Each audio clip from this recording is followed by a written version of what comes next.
हाल ही में high court के द्वारा फैमिली कोर्ट के एक आदेश को रद्द कर दिया गया है और आदेश को रद्द करते हुए कहा गया है कि किसी भी मेंटेनेंस की एप्लीकेशन को बिना सुने जब तक कि उसमें रजनीश बनाम नेहा की गाइडलाइन जो सुप्रीम कोर्ट के दिशा निर्देश हैं उनका अनुपालन नहीं हो जाता है, मेंटेनेंस की जो एप्लीकेशन है उसको खारिज नहीं किया जा सकता है। इसमें मामला यह था कि बरेली के एडिशनल फैमिली कोर्ट में एक महिला के द्वारा मेंटेनेंस से रिलेटेड एप्लीकेशन फाइल की गई थी, जिसमें कि पति ने अपना यह रिप्लाई दिया था कि जो वाइफ है वो यूट्यूबर है और यूट्यूब पर रील बनाती है और वो उसकी जो इनकम है अच्छी है, वो अपना भरण पोषण करने में सक्षम है। यह सुनने के बाद फैमिली कोर्ट के द्वारा जो महिला थी उसकी मेंटेनेंस एप्लीकेशन को डिसमिस कर दिया गया था। तो इसी की अपील महिला के द्वारा हाई कोर्ट में की गई थी, जहां पर कि जो महिला थी उसके वकील ने अपना यह पक्ष रखा था कि सिर्फ हस्बैंड के यह कहने पर कि जो महिला है वो यूट्यूबर है और यूट्यूब से इनकम कर वो अपना भरण पोषण कर रही है,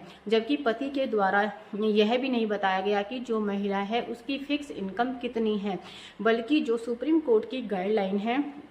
उनका भी अनुपालन नहीं किया गया था, जिसमें कि दोनों हस्बैंड वाइफ के जो इनकम एफिडेविट हैं उनको भी नहीं देखा गया और यह भी नहीं पता लगाया गया कि कितनी किसकी इनकम है, जबकि वाइफ के द्वारा अपना यह पक्ष रखा गया था कि वह यूट्यूब पर सिर्फ रील्स बनाती है और उससे अभी उसकी कोई इनकम नहीं होती है। तो हाई कोर्ट के द्वारा भी यही कहा गया कि जब तक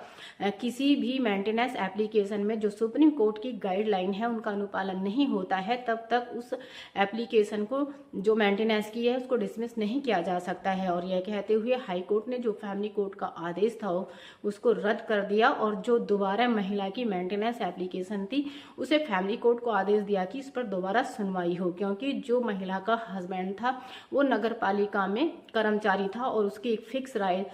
फिक्स आय थी और महिला का कहना था कि वाइफ होने के नाते उसकी यह जिम्मेदारी है कि वो उसका खर्चा उठाए। तो इसी प्रकार की लीगल जानकारी के लिए मुझसे जुड़े रहें, लाइक और फॉलो करते रहें। धन्यवाद।